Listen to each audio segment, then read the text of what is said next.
What's good, everybody? Welcome into another episode of Land Grant Podcast Network's I-80 football show. As always, I'm your host, Jordan, and I'm here with my co-host, Dante. What's up, man? How's it going? Chilling. I'm all right. Literally, as I was saying the intro, I was like, man, if I really bought, and we've been doing this show for like 4 years, and I've literally never thought of this. Like, man, if I just consider, if I leaned into the bit, I'd be like, I'm your driver. You know? Mm-hmm. I see where you're going with this. But that doesn't really work because you're not a passenger. So it's like, true. You know what I mean? Like, I don't know. It literally just like as I was saying, I was like, I'm your driver. I was like, you know what? That might be. We are your drivers. Well, that might be it. I mean, we don't get the benefit of being a passenger princess. Speaking of, as we do podcast business on the podcast, we do need to. That is a good segment for the off season to bring in. We'd have to think about a passenger princess. Yeah, remember we talked about it because we had some people who asked us to break down football concepts. True. That's I just saw Joel Klatt doing it, and I know he played quarterback, I'm pretty sure, and he does the Fox thing, and the play-by-play and all this other kind of thing. But for whatever reason, I'm just like, I don't want you telling me anything about football. And it's not that, like, he clearly, he has to know football, right? Right. But I'm just like, I saw it, and I was like, I don't want to learn football from Joel Klatt. And that's crazy because it's his whole job. So but then sometimes you listen to him talk and you're like, And I like Joel, I think more than most. I think I like Joel more than most. But I'm like, man, I don't think I want first of all, I don't even think he needs to have a podcast. Too many people have podcasts. I will say again to any higher power listening, I will give up our podcast if we just if there was, can we put in podcast laws like gun laws, like, you know what I'm saying? Like you need to wait 7 days before you can get the mic. You have to do an application. Like, I don't know if Joel Klatt's passing that application. It's literally like he just goes from the booth and just starts talking. And it's like, bro, we see you every Saturday. We don't also need to see you throughout the week. But maybe that's just me. Somebody's probably watching it. I've never heard anybody say, man, I wonder what Joel Klatt's thinking today, but Maybe, I mean, I haven't either, but yeah, who knows? Who knows? Oh, this is not an anti-Joel Klatt show, even though it sounds like it. I just thought that was funny. I really I just, you know what I mean? I saw it and I was just like, nobody asked for that. Like, he be giving his opinion on things, and I'm just like, podcasting, especially when it comes to sports, is big money. Yeah, absolutely. Yeah, especially if you. And he probably worked it. Yeah, he probably worked it in his deal that Fox is going to give him like an extra $100K a year, $500K a year to do the podcast or something crazy. By far, easily. But yeah, it must be nice. Again, we're here. We're here. People talking about this is a crazy way to start the show. Oh my gosh. People talking about Stephen A being looked at as a nominee to run for president. And I'm just like, huh? And we can't get on ESPN. We can't get on iHeartRadio.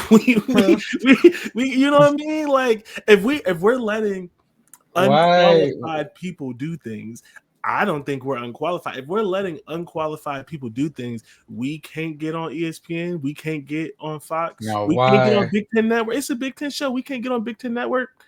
I could be on Big Ten Network. I feel like we could be on Big Ten Network. We already said. Why are we? You haven't seen why are people asking for that, man? Okay, we're. It's like we learned. It's like we learned absolutely nothing. Yeah. Yeah. You do not need some Yeah. TV personality. Can you imagine the weekly White House? He wouldn't have a press secretary. It'd be him. He would be having it'd be every Sunday at 10 a.m. It's like going live with President Stephen A. Smith. He would literally be giving him like an argument He'll be show. hollering. Yeah, He'll be hollering. it'd be like him and the vice president, and he'd be like bringing in the justice, the defense, the defense. I don't know these positions. He would be bringing in cabinet members, and they'd be arguing about policy on live TV.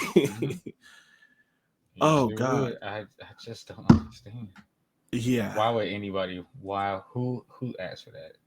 It's childish that they asked for that.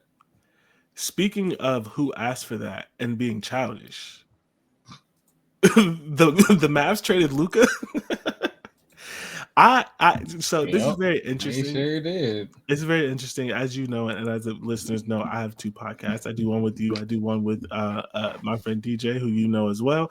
And it's hilarious that DJ is a Mavs fan and you are a Lakers fan, so y'all are both affected by this.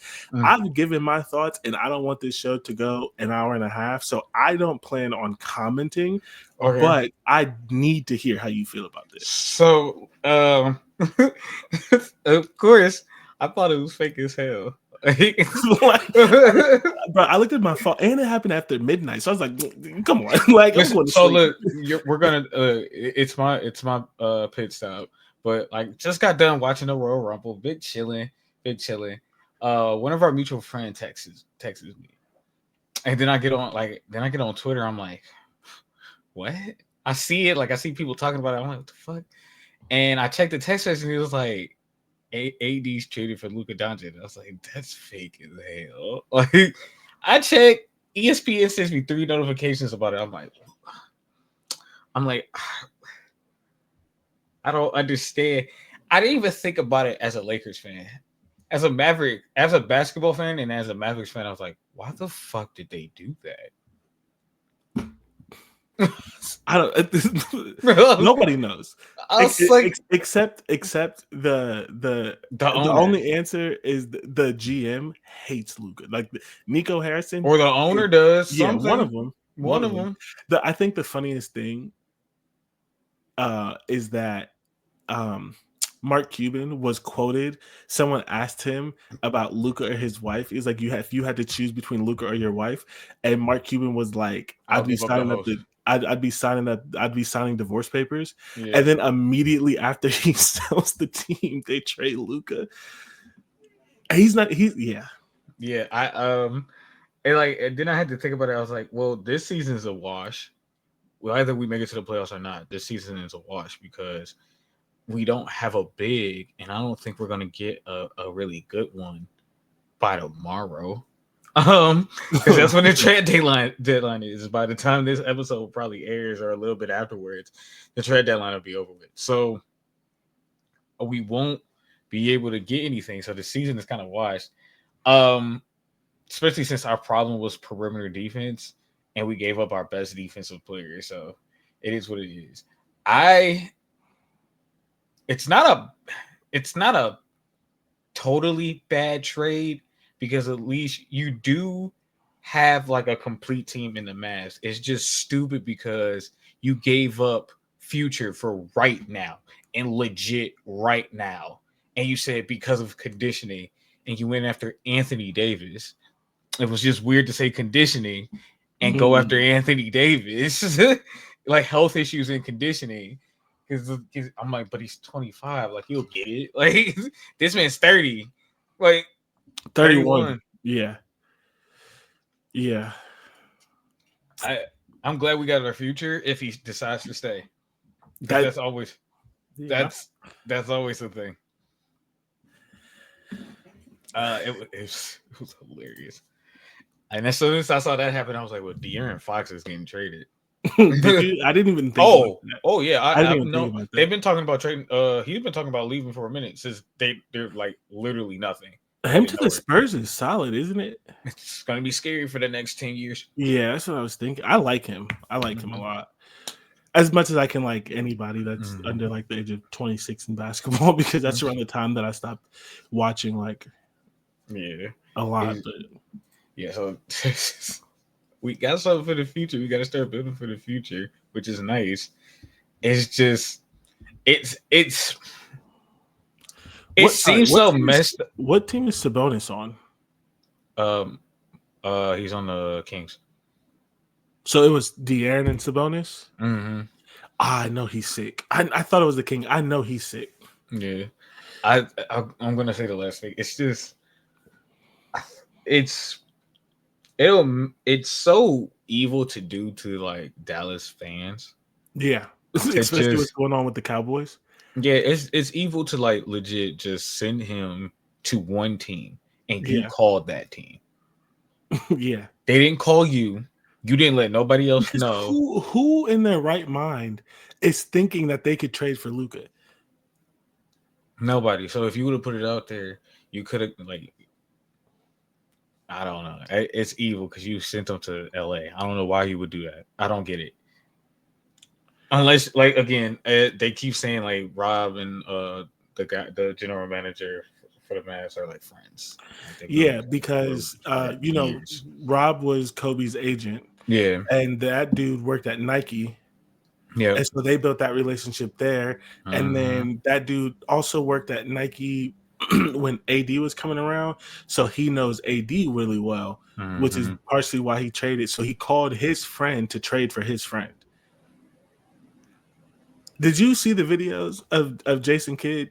Yeah, oh, yeah. Yeah, he was pissed. He was Yeah. mad as hell. And I And would dude be was too. trying, yeah, dude was trying to be like, yeah, me. I think the funniest thing, because this is just stupid to say in general, dude was like, yeah, I didn't have to talk to J Kidd because I know the kind of players that he likes and I know what he's looking for and we're on the same page. Da, da, da. And it's like, yeah, the type of players Evil. that he liked was Luka. it was the guy you traded.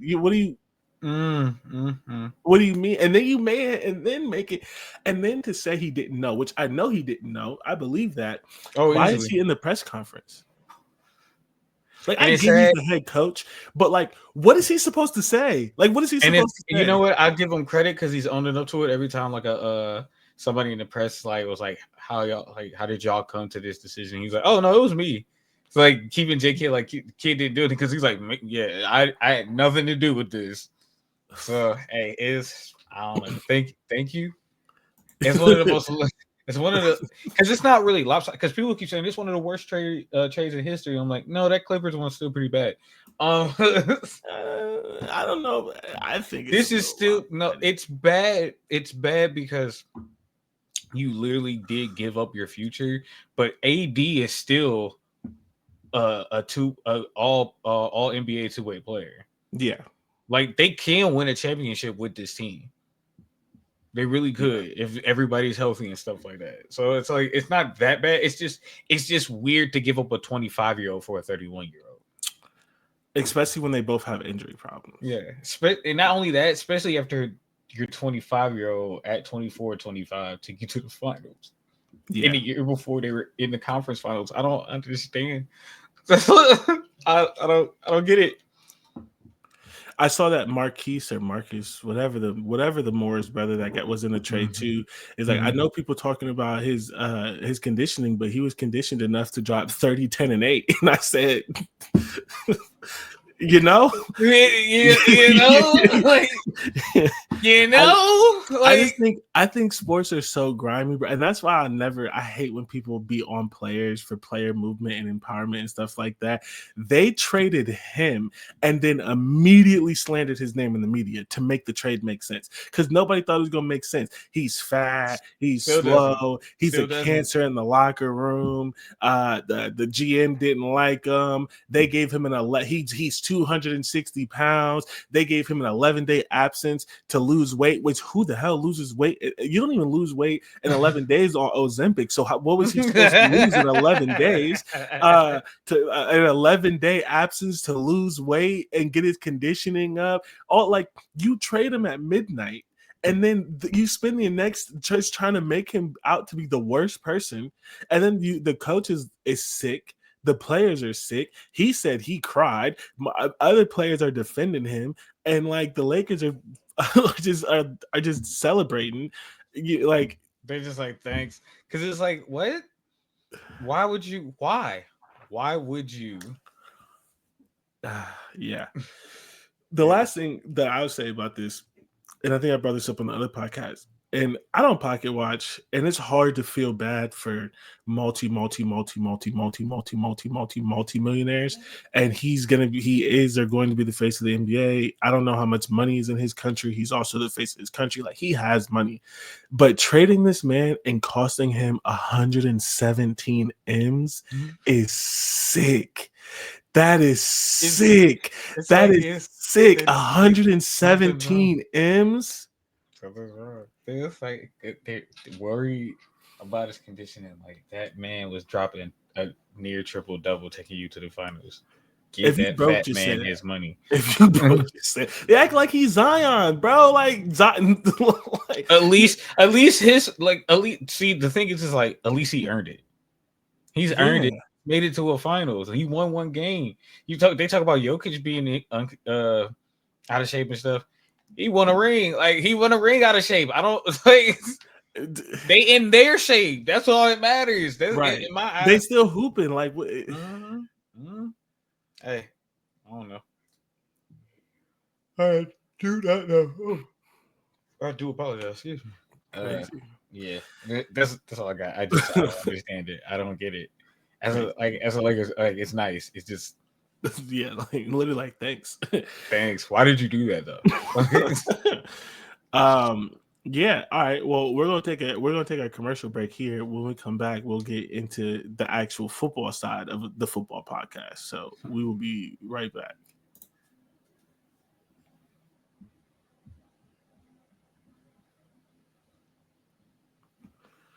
What's good, everybody? Welcome back to the I-80 football show. And our traffic update, the first thing was Luca. Had to talk about that. Had to get Dante's Lakers opinion on that. The other thing, it's low-key been slow for the news. I really think like the championship the playoffs taking so long. A lot of the coaching hires and all that sort of happened, and you don't really talk about those when you have 4 games to talk about. And now we're just in that like between area where like the only things that are really happening are happening to the teams that went deep in the playoffs. So like Ohio State and stuff like that. But we do have more Ohio State news after Ohio State lost both of its coordinators and its offensive line coach. It basically came out essentially that Ryan Day sort of knew that Chip was leaving. He basically said in an interview that like he talked to him and was like, hey, we have a good squad. Come here and win a championship. And then after that, if you want to go to the league, I understand.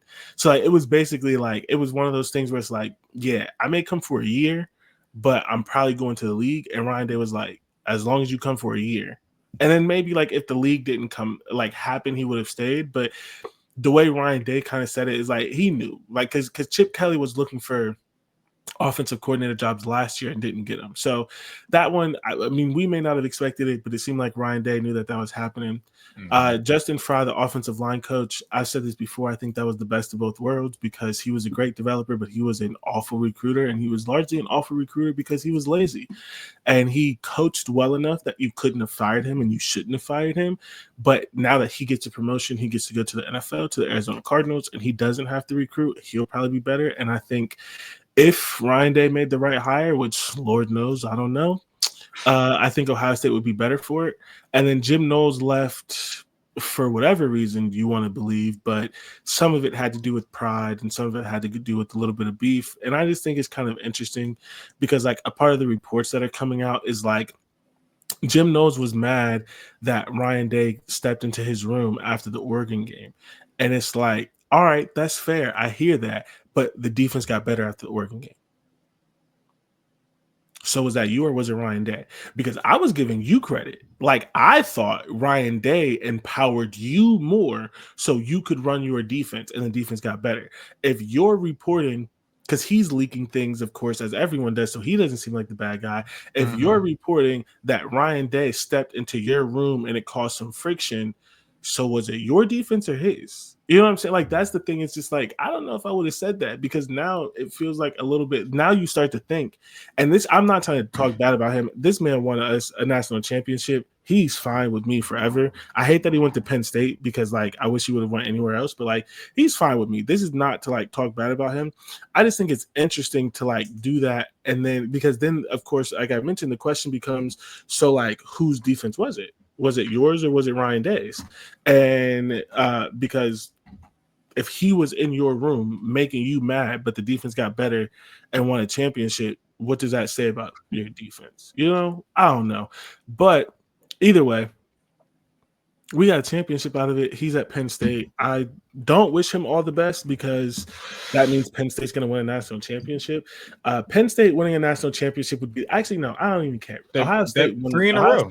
Ohio State got their natty. I have no ill will to Penn State. I do wish him all the best. I hope Penn State wins it. 3 in a row for the Big Ten. Right there. If Ohio State doesn't win it next year, which, let's be honest, they're not going to, I'm all for Penn State being that next squad and showing that the new way to kind of win a natty. But still hard to wish him all the best. The other thing, though, which is why I think it's funny for that report to come out, is it's like, hey, if you really, really look at your defense up until this year, every big game we've ever had, but the Oregon game, the Michigan games, all those big games, you allow like 500 yards of offense and like 40 points. So to be mad that this dude stepped into your room and then in the biggest games you allowed like 17 points and like 250, it's just like, so that is a concern that I would have if I was Penn State, that maybe you get the version of the defense that shit the bed in big games, because I mean that is objectively true. We talked about all of them on this podcast. Every big game under Knowles for 3 years, he was giving up like 450 yards and 35 plus points. So we'll see. And for Ohio State, they hired Tyler Bowen. He was an offensive coordinator from Virginia Tech. He's coached offensive line for like 3 years and then was on like tight ends and things like that. Everything that I've seen was he was a great recruiter. And I'm like, all right, cool. We do need that, but can you coach O-line? So I'm a little nervous about that. They promoted Brian Hartline to offensive coordinator. Brian Hartline needs to give a part of his paycheck to Jeremiah Smith, because I believe that this happened so that they could keep Jeremiah Smith. I do not know how to feel about Brian Hartline. I will just say Ohio State won a national championship, so we'll see. I won't be angry to the Michigan game. And then they promoted Billy Fessler, which this one I don't mind. He's been at Ohio State for a while, but then he also left, went to Akron, was their OC, and then he went to UCLA and was their OC. So even though he grew up in Ohio State, he did what most people should do, in my opinion. He went, spread his wings, learned new things, got some experience. Clearly, 2 different coaches trusted him enough to be OC, came back to Ohio State. Now he's a quarterback coach. I think that's fine. I think it looks a little bit worse when you promote Hartline, because it's 2 promotions and they're both sort of young, but Ohio State won a national championship. I give it a year, or until November 30th, whenever that game is. And we still don't have a defensive coordinator. The last thing that I'll say about this is there's a lot of like conversation around Ohio State hiring Matt Guerrieri. I think he deserves to be Ohio State's coordinator. I think a lot of people don't know anything about him. He's been a defensive coordinator for like 5 of his last 7 years coaching. He also got hired as DC. And to me, this is important. I think like this. I don't think everyone thinks like this. Tom Allen was a defensive head coach. Tom Allen knew that he was on the hot seat in his final year, knew he needed to win to keep his job. And he hired this guy to be his co-DC. Like, I think that matters, because when you're hiring someone in the year you're going to get fired, you're hiring the best. And he hired this guy. The problem is not everybody knows that, and he's on staff. And so it is going to look weird if you promoted Brian Hartline and then you promote another guy. It's going to look like Ryan Day gave up. I think the defensive guy makes sense. I don't know if Hartline makes sense, so we'll see how that goes. We'll see how it goes. Yeah, competing for a national championship. Yeah, Hopefully, we'll see. Do you have any thoughts on the Super Bowl, which is Sunday? Probably gonna be a good one. We're probably gonna Chiefs probably win. I think we're Shout gonna out see to the history refs. made. No, I'm just Oh kidding. my lord. I don't care about that at all. I do not care about that I think at we're all. gonna see history made. Yeah. Sometimes I feel like there's some like as a fan of sports, there's just something it feels like something we're gonna end up seeing. So that they're just gonna break history. Yeah. And it's gonna be cool. It's gonna be a good game though. I think it's gonna be a really good one. The first three-peat in the Super Bowl era. Mm-hmm. Since the Packers want to talk about their three-peat from like 1920s. And it'd be blowing me because he'd be like, "We did That's it." not even It's the like same we sport. said, Shut Super up. Bowl era, Yeah. Super Bowl era. Can't Like, read. damn, no one's taking it away from you. Calm down, crybabies. Jeez Louise. Yeah, y'all was playing with leather helmets, and it was like 6 games, and the field goal post was still in the front of the end zone. We don't care about that. Y'all didn't even throw the ball. Man, He's running the triple option with 40-year-olds. Like, come on. Smoking cigarettes and stuff. On the sideline, yeah. I too agree. I think the Chiefs are going to win it. I do think it'll be a good one. The last Chiefs Eagles one was a good one, and the last Chiefs Eagles one is why I don't bet. So, actually, is it or last year? Is it last year that where he Patrick Mahomes twisted his ankle? Like right before? it was both years. I think he yeah. just likes to twist his ankle in the playoffs. Because like I literally bet that he wouldn't run for a certain amount, and he ran for way more than that. I was like, okay. So that may have been 2 years ago because last year he twisted his ankle, but it was either the last game of the year or the first game of the playoffs, and it affected the AFC Championship game. And then I think with 2 weeks he was decent. I think the 2023 against the Eagles, he twisted it the week before, like the game before, and everybody was like, he's limping, and then he ran for like 70 yards or something crazy. Something I think you're thinking about the Eagles. But it happened both years. Like, he just loves to twist his ankle, and I'm not saying he's a bad runner, but he's not a good runner until his ankle hurts. As soon as his ankle hurts, he's just like he's fucking Michael Vick. Like, what? Checks in something. He just locks in. Whatever drugs he locks in. All right, whatever they shoot into that ankle, got him feeling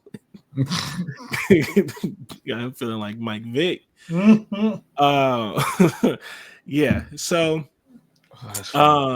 in our second edition, we're trying out this new segment called the Road Trip. We are going to try to have one or two big or central topics that we spend more time on in the off season, because as news breaks and stuff, there's not always a whole lot of stuff to talk about. So and not giving y'all 2-hour podcast in the off season. So one of the topics we wanted to talk about last week is it Natty or bust for Penn State? One thing that I find interesting about this is it was Natty or bust for Ohio State, but Ohio State is viewed sort of in a different realm. So before we talk about it, the first question that I have for you is, do you think it's Natty or bust for Penn State? Have they reached that level with what they've done that they have to at least get to the national championship? I don't know. It's weird because it doesn't feel like they've ever had that kind of pressure on them, especially in the last, I guess, 20 years, probably. I would have to say this is probably their best chance at it, I guess. So maybe it would be. I think it would be next year. I can see why people think that. It's just weird because they've never really had that type of expectations. Like, especially, I guess in this new era, it creates new expectations for especially for teams like Penn State and stuff. And getting so close last year, I could see, maybe. Yeah, I think so. That's the thing. We've talked about this a lot on this podcast. Is like, what is Penn State's expectation? And I always say that I like to judge teams based on their expectation. Like, so, but are the expectations changing? So, okay, let's talk about why we're saying this. I'm sure because we're a couple weeks late, just because of things that have happened. What is happening is that Penn State returned starting quarterback Drew Aller for his third year. They returned both running backs, which is insane because these running backs are essentially signing up as 4 years to share the same backfield with no beef, no one going to the NFL, nobody transferring. Katron Allen and Nick Singleton. Um, uh, Danny Dennis Sutton, Denai Dennis Sutton is coming back, who is their second best pass rusher. He's obviously going to be their best pass rusher next year. He had 8.5 sacks. Defensive tackle Zane Durant came back. Those are just the big names. Some other people came back. I think one of their corners or one of their one of their safeties came back. Then you also add in the young guys who like the linebacker Tony Rojas, who I think was one of the people who had one of the pick sixes, and things like that. I think so, yes. Against SMU, and so and then it's like, all right, so you've kind of been sitting at 10-2 with losses to Ohio State and Michigan every year. We've been claiming, everyone's been claiming that you're the biggest beneficiary of the 12-team playoff. And the first year of the 12-team playoff, you lose to Ohio State. You benefit from no longer having divisions, because that's the other thing with Penn State. They benefit from no longer having divisions and the 12-team playoff. You benefit from no longer having divisions. You go to the Big Ten championship game. You give Oregon a hell of a scare. Great game. Nobody can be mad that you lost. It was a good game. Then you get into the playoffs and you beat up on 2 teams, and then you go toe-to-toe with Notre Dame, and you probably should have beat them, but you didn't. That's why partially why your quarterback's coming back, so it's like I think it kind of is now because how far they got. Because where else? Like, do you if you're the next step is legit championship. You're right there. Especially when you bring all of these players back, especially then, as you said, 3 in a row. For those of you who maybe don't know or haven't been paying attention, Michigan did this 1-23. Ohio State saw Michigan do it. They did it 1-24. Penn State saw Michigan and Ohio State doing it. Now they're doing it, returning all of their potential first and second round picks that are a little bit younger. And then the biggest thing, and this is one of the lessons that I mentioned on the other podcast, is bringing back your guys who are going to be 3rd, 4th, 5th, and 6th rounders, who are more valuable to you in college than they are as a 5th round pick. You know what I mean? Like for example, Zane Durant, I don't know where he's going to get drafted, right? But he's more important to Penn State this year than he would have been. I haven't seen him anywhere in the 1st or 2nd round in any of the mock drafts. So, 3rd, 4th, whatever round he's going to be in, he's more important to Penn State than he is to the NFL right now. He comes back. What they do when they're possible, whatever their possible. How am I getting this wrong? Whatever their ability to get in the transfer portal too, can really help. And that this could be something for Penn State. You're legit right there. You'll probably start the domino effect, because then it'll probably be Notre Dame the year after. Yeah, which is hilarious that you say that, because you're 100% right, because Notre Dame's players are younger. So this year would be their junior year for some of their stars, which means next year they could come back for their senior year. So you are 100% right that if Notre Dame doesn't win it, that there's a good chance that they then become the 4th team to try this. So yeah, I think it's safe to say that it's Natty or bust. Yeah. I think you have to put them there. I think if they want to be viewed, my thing is like, why not? Exactly, because if they want it, they definitely play like they wanted it. Right. If it's not Natty or bust, you have to admit that they're just a second class. Because anyone else, if Georgia did it, Natty or bust. Alabama did it, Natty or bust. Ohio State did it was Natty or bust.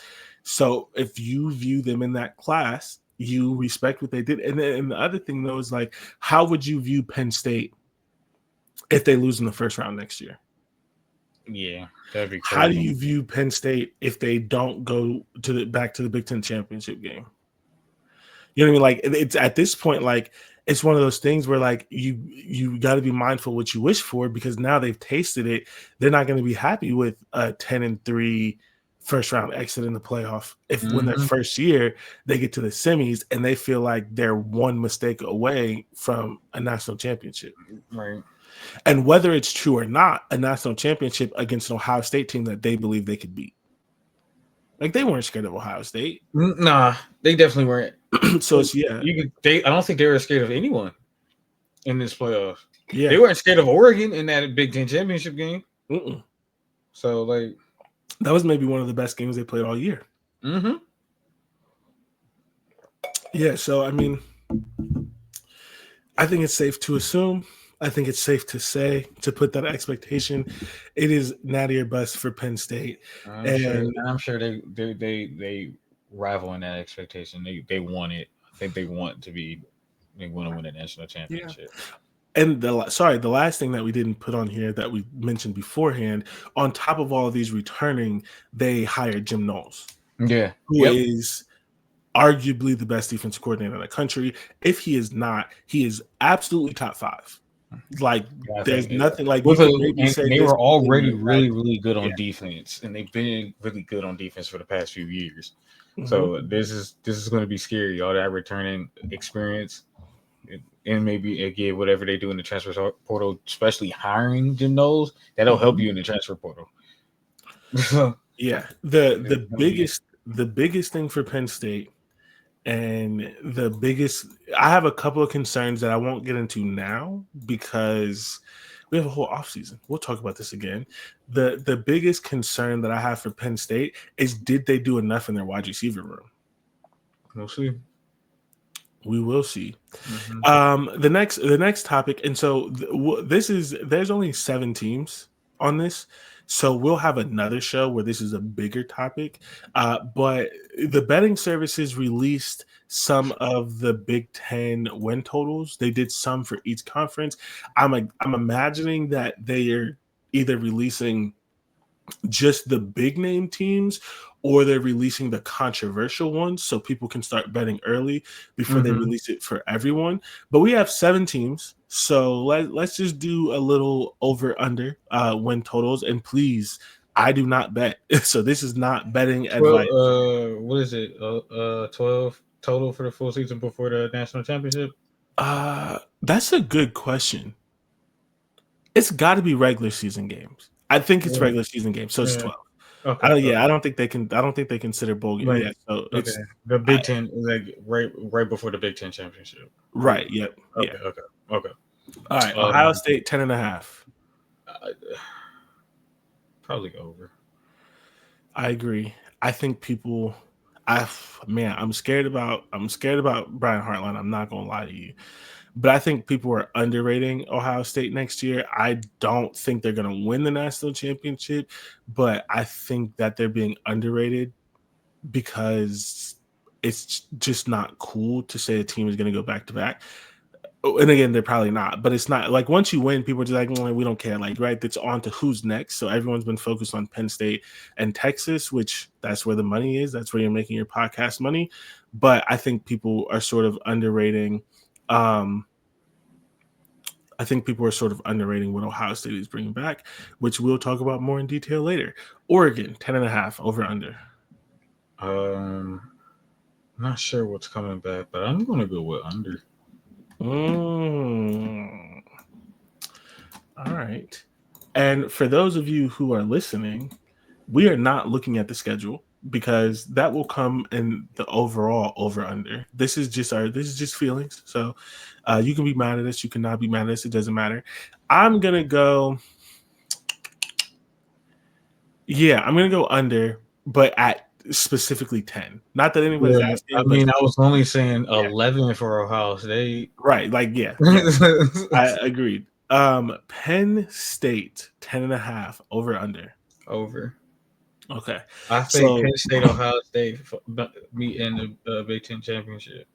Or Penn State rematches Oregon and legit beats them in the Big Ten championship. Yeah. I know we said we're not looking at schedules, but I'm not changing my answer. I just need to look at something because I have a feeling. I don't think they do. If I remember correctly, Penn State plays Ohio State and Oregon in the regular season. This season? You sure? I think they got 2 years without them. I'm looking it up. Yeah, I think they got 2 years without them. Nope. They play Ohio State and Oregon. They get one of those wins. Yeah. Yeah. Oregon is at home, It's that. and Ohio It's that State is one. at Ohio Stadium. It's that one. It's the Oregon one. Yeah. Especially Huh. since you almost beat them in the Big Ten championship. It's gonna be that one. Yeah. I think I agree with that. Um, okay, so we have over Ohio State, under Oregon, over Penn State, which would mean an Ohio State, Penn State Big Ten championship game. Either way, if we are right that these three are the best teams, we're going to get it, and Penn State makes it. We're going to get a rematch because Penn State plays Ohio State and Oregon, so it'll be a rematch in the Big Ten championship game. Michigan. Over under 8.5. Under. I agree. I just don't. I don't think they're going to be good this year. How many wins did they get last year? I think 7, including the bowl game. Okay. Yeah, no, under. Indiana over under 8.5. I think over at 9.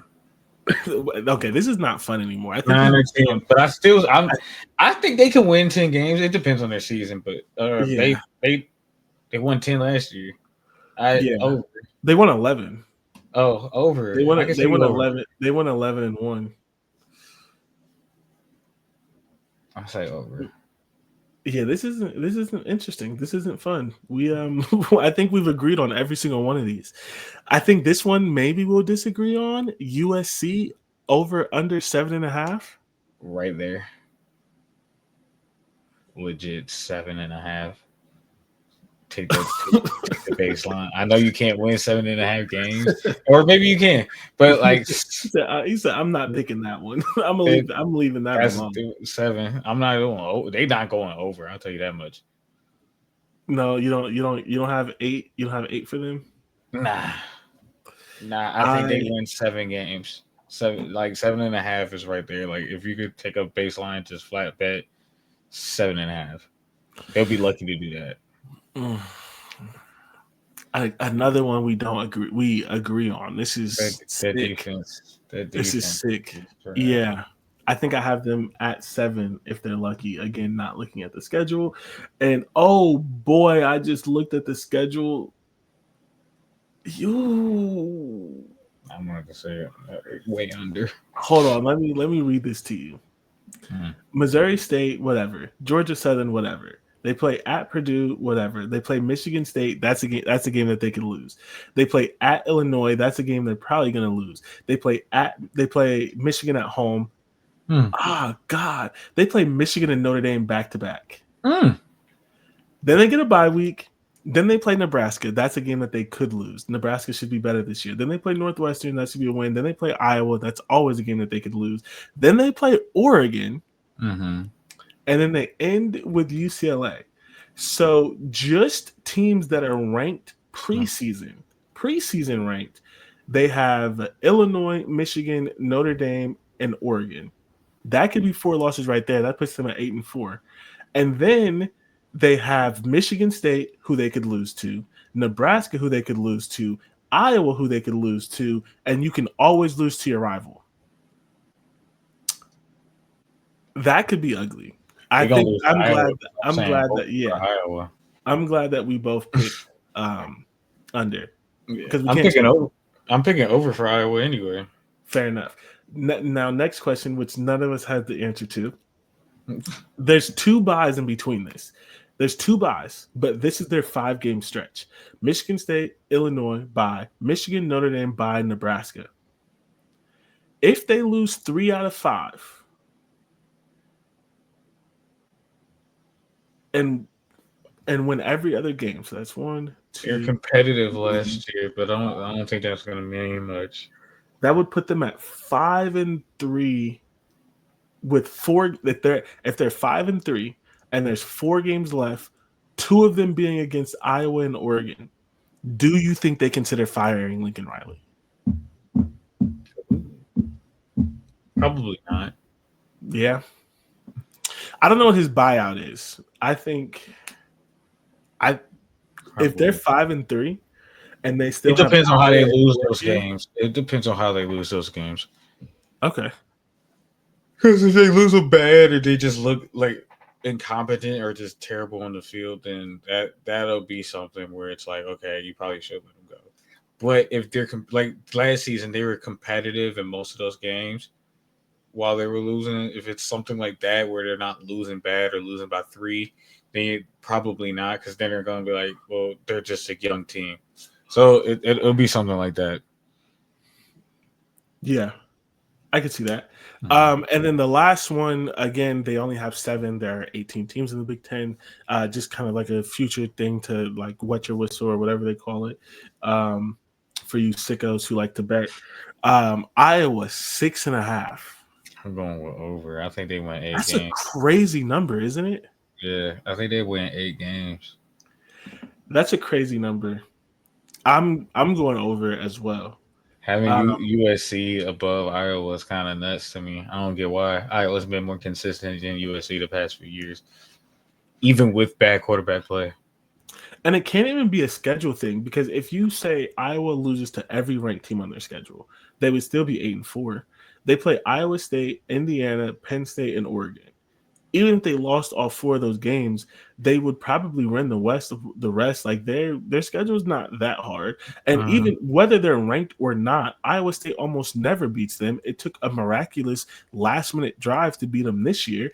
And I don't know, even though I believe in Iowa State and coming into next year, I don't know if I would pick Iowa State to beat Iowa 2 years in a row. Mm-hmm. I mean, you never know. I wouldn't have picked Michigan to beat Ohio State 4 years in a row, so it has to switch eventually. But like, yeah. Also, the thing is that to finish the season off, Iowa had good offense, like a good, decent quarterback play, a defense, offense, and they're bringing in the quarterback from South Dakota State, who, as we talked about, has like 10,000 yards or something crazy accounted for. He's a rushing and a never know passing what threat. they brought in as a receiver or two. You know, the That defense is always going to be. they have that they have that Vanderzee guy who is nice. He's their next Charlie Jones, except Charlie Jones was not used there. He went to Purdue and had a season of his career. I think he's a pretty solid wide receiver, and he was a freshman that started for them, so he should be getting better. They could be something. I don't know. Yeah. That could be really, really something. I think it'd be crazy not to think that they would get about 6 wins. Yeah, honestly, like without doing all the deep dives, without seeing the spring training, without getting the magazines and like really, really looking at it like we do later in the summer before we do our picks, I think I would have picked Iowa to go 10-2. Like in my head, like I was like, Iowa might be a borderline playoff team. It could be. Because I expected them to get better from last year. This is them clearly expecting them to get worse. Yeah. What do they know that we don't know? What do they know? We'll see. We'll see. I don't know. We'll see. I think they're going to be better than most people think, honestly and truthfully. What's happening in Iowa City? I think they're going to be definitely better than USC. I just think, because at least from prior experience, 6.5 is a crazy number. Yeah, I had the Heisman. I was never lost that. What? Now I gotta look, and it's been a while. You know, I don't defend Iowa. I don't like anything about that program. It's been a while. I'll tell you that much.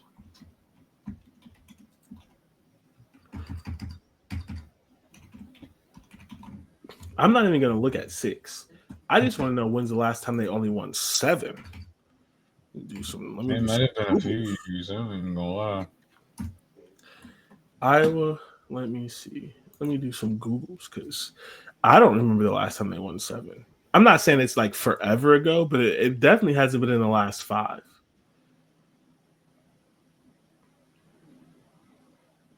Okay, it's exactly 5 years ago, but that doesn't count because it was 2020 and they went 6-2.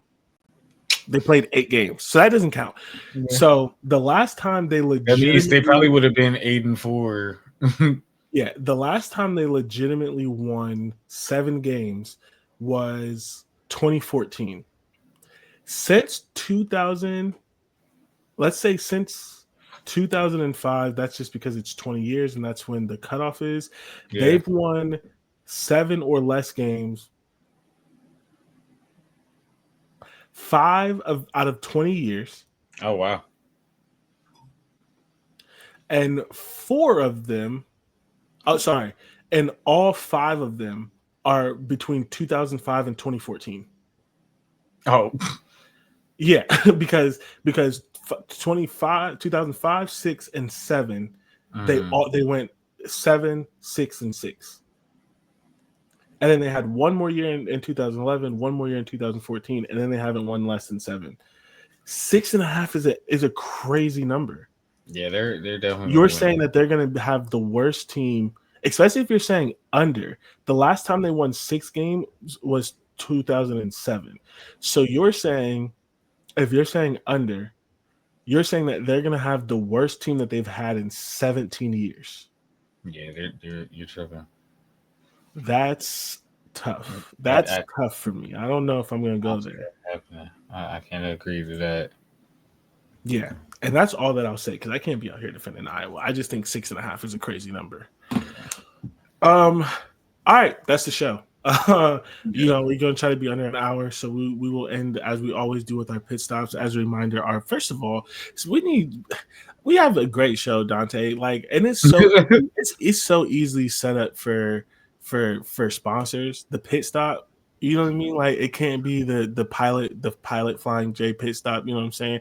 You can. I was about to say something crazy. Let me get off of that. Because you. Oh my god! I don't know where you're going. I hope I don't. Do you know who owns Pilot Flying J? No. Jimmy Haslam. You know who that is? So. You know who he is. He's the owner of the Browns. Oh. And who is he paying right now?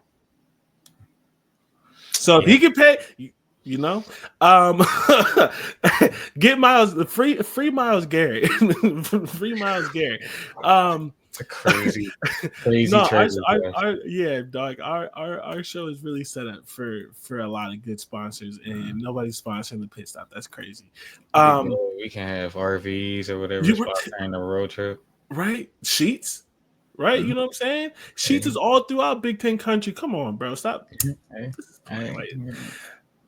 Whatever. Our pit stop, as you all know, is our time when we take a break from the Big Ten. This is our time we go get gas. Sheets, you know what I'm saying? Go get gas. All right, y'all gonna piss me off. My pit stop today.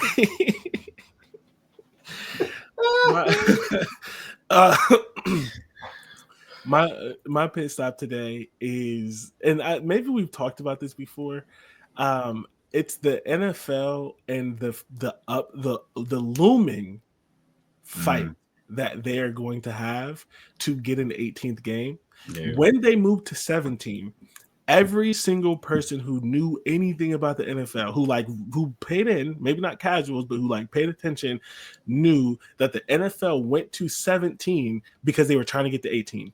And they felt like going from 16 to 17 to 18 was better than going from 16 to 18. And they felt like if they immediately went to 18, they'd have a lockout. And they were right. But Roger Goodell keeps sprinkling in every time he talks to the media. And I mean every time he talks to the media. Every time he talks to the media, he talks about 2 things religiously. 2 things. 1, an 18th game. And 2, he wants a franchise overseas. And he's working his way to the overseas franchise. I think now the goal is to have 16 games. So basically 1 game international every week, except maybe the first week, I guess. No, because the first, I don't know, maybe it's the last week. It's probably the last week. It's probably the last week that they're not doing it.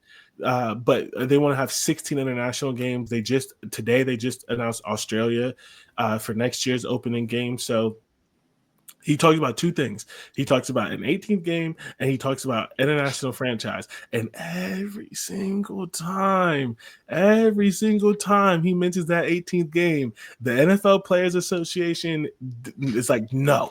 All the players are like, no. Everybody's like, put on a helmet. Why don't you come play football? All these other kind of things. And we might see another lockout because he's going to press this. We just might. I think the next one is what, 2030 something. I don't think it's exactly 20. Maybe it's exactly 2030. Something comes up in 2030. Maybe that's just the big. I don't know. Whatever it is, it's 2030 something. The second I think maybe, and I may be lying about this, but I don't think I am. I think when he put pen to paper, he said the next thing we're looking at is 18 games. Every time he can speak, it doesn't matter what he's speaking on. He talks about 18 games, and every time there's pushback, it's ridiculous. There's going to be a fight. There's going to be a. But I know why he's kind of doing it, because it's like, well, it's not like y'all practice and stuff like that. Y'all don't really play. Y'all really don't play in the preseason games anyway. Nope. So it's like, and that was the point, because they didn't want to get hurt. So it was like, we don't play that many preseason games, and we can play the full 16. But it's like now it's like, well, y'all don't practice, so why not? I think that, and I'm normally on the side of the players, but like, if college kids can play 16, y'all could play 18. Technically, you could play 18. I don't think I really want the Super Bowl to be mid-February, but like technically you could probably play. They just gonna start the season earlier. I think they really like when they started. Actually, no, you might be right. They might just say the hell with college football. Because they start the Sunday, that preseason game. They cut back a preseason game and just start then. Oh, college football is going to be so pissed because that's Labor Day weekend, and that like college football plays a game on Sunday and Monday of Labor Day weekend because the NFL. I think college football has let the NFL encroach on a lot of their territory. I think they might fight for that one. Then they'll push it up a week. Because if anything, that's what I was saying. They would just cut back a preseason game and the season starts then. Yeah. Which would be Labor Day. I don't know if they care enough about the college football to not do that. We'll see. That would suck. It doesn't matter to me. I'm not going to watch it. I'll be watching college football, but but I do know a lot of people would be upset about that. Yeah. That's it. I just like, be prepared for a lockout in 2030, whatever. I have a computer in front of me with 2 screens. What is it called? NFL? I have 4 now. Jesus. What is it called? Collective bargaining. That's what it's called. Bargaining. They're going to have to give them guaranteed contracts and stuff if they want them to do 18 games. Oh, but honestly, they should have guaranteed contracts. Somebody said that's the player union's fault, though. Yeah, it is. It is. NFL's player union is just trash. Oh, I was right. Yeah, it is till 2030 exactly. That's what I thought. Yep. That's what I thought. My pit stop is the Royal Rumble. We're gonna get into the WWE. I have been back watching it since 2023 now. Royal Rumble was a lot of fun. One predictable winner and one unpredictable winner. The women's Royal Rumble was probably a little bit more entertaining than the men's. The men's was pretty entertaining though. But Charlotte Flair ended up winning, and I thought that was pretty boring. You could tell she was going to win when they kept giving her promos about her returning, and she returned for the Royal Rumble, ended up winning. John Cena did not win his return to the Royal Rumble, and this was his last one. He was the last man. He was the runner-up, but Jey Uso won. That makes sense. Yeah, they had to give him something, man. He's been working. So, yeah. And it was nice. So we're gonna see. I think he's gonna take on Gunther, but it was a very interesting. It was a very entertaining Royal Rumble. Besides the tag team match, the 2 out of 3 falls count tag team match for the championships. That was boring. It was a very boring. Who even has the tag team belts right now? You wouldn't know. Wow.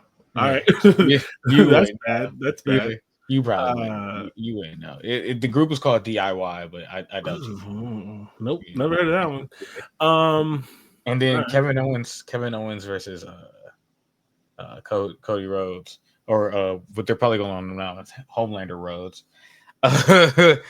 Because are you telling a joke? Or are you being dead ass? No, it's kind of a joke, kind of real thing.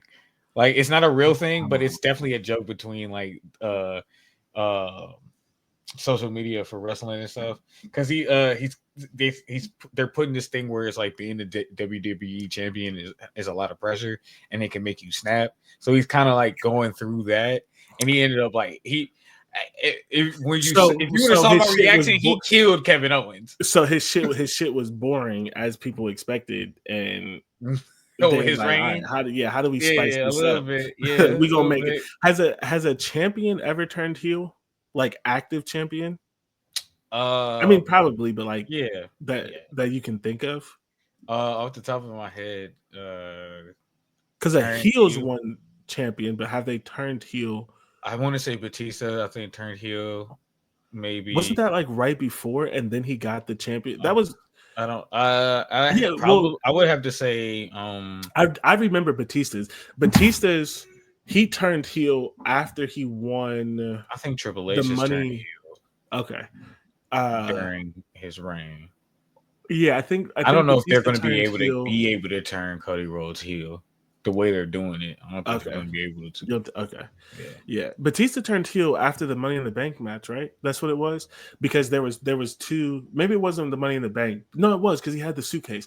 There was two champions. One was Raw, one was SmackDown, and he was under Triple H or whatever, and Triple H was whatever, and it was like, you can fight Triple H or you can fight this other guy, and they were all like, yeah, go over here, fight him. So that wasn't when he turned heel. That's when he turned face. That's when he became a baby face. Because that was he ended up fighting Triple H. You're talking about when he was under Evolution. He said, "I'm staying on Raw." Gave him the thumbs down, and then powerbombed him through the table. That's not when he turned heel. He turned face. He was already heel under Evolution. Then maybe you're right. I don't know when you're talking about then, but I mean, you would know more than me. I'm just trying to think. Like, I think there might have been a time when he turned heel when he was champion. I'm trying to think. I think he was double champ with Rey Mysterio as tag team champs, and he turned heel during then. Okay, that's what I'm trying to think. I'm thinking, but that's the best I got. But yeah, Royal Rumble was fun. It was a fun night. Yeah, either way, it seems like wrestling is trying to make its comeback. And the thing that I will always say is when you just tell the truth, and when you get the racist, homophobic, misogynistic, sex trafficker out of there, you can make a comeback and just be entertainment, which is what it is. It's entertainment. You don't need to be a sport. And I'm not saying it's not a sport, but like, you don't need to treat it like basketball and football. It's entertainment. It's entertainment with athletes, right? Like, you know what I mean? Like, just do that. I love their college program. I think that's the best thing that they've ever done. Yeah, no, that is pretty like dope. getting those in there and getting some, like, because some of them are already kind of like working out. It's funny that the one wrestler didn't, and he went back to college, but whatever. It happens sometimes. The other part about it is the entertainment part. You got to be entertaining. You got to be good on the mic. And some people really aren't. Whatever his name is, there was no way he was going to be entertaining. He needs to go to the UFC where you don't really have to talk that much. But he probably doesn't want to be kicked because who wants to be kicked? Anyways. That's the show. As always, we thank you for listening. Please give us a like, follow, subscribe on any podcast platform that you listen to. Go to YouTube if you want to see our faces, and even if you don't want to see our faces, and give us a subscribe on YouTube at Get Defensive Sports Network. You can follow us on Twitter at GD Sports Network. You can follow us on TikTok at Get Defensive Sports. I already said TikTok. On Instagram at Get Defensive Sports Network. And as always, we thank you for following. We've done this before and no one has really kind of put in, but if you DM me on Twitter, JordanW330, or any of the places that I mentioned, and you want us to talk about something, we will do that, because this is the long dark winter. For some reason, the off season makes me want to just do a whole bunch of Game of Thrones shit, because like it's just fucking, the off season sucks. But yeah, if you DM me, or if you on any of those things and you have something you want to talk to us about, definitely do that. But other than that, we'll catch you next week. Thanks for listening. Yes, sir.